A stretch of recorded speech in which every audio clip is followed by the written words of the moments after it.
গোটা ইউরোপ এখন জ্বলছে, আগুনে ঝলসে যাচ্ছে সবাই। রাস্তার পিচ গলে যাচ্ছে, ট্রাফিক সিগন্যাল গলে যাচ্ছে, রেলওয়ে ট্র্যাক পর্যন্ত বেঁকে যাচ্ছে। টেম্পারেচার 35 থেকে 40 ডিগ্রি সেলসিয়াস। ইন্ডিয়াতে এটা নর্মাল মনে হলেও ইউরোপে এটা ভয়ানক, কারণ সেখানে 90% ঘরে এসি ফ্যান কিচ্ছু নেই।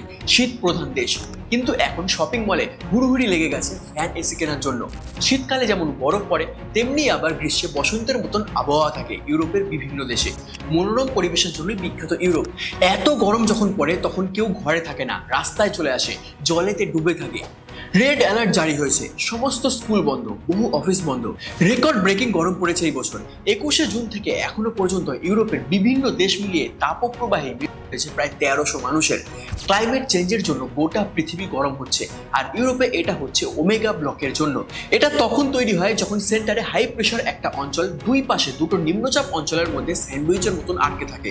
কোনো মেঘ তৈরি হচ্ছে না।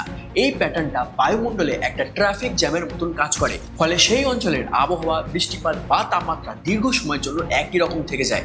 তৈরি হচ্ছে হিট ডোম, ফলে গরম হাওয়া ট্র্যাপ থাকছে।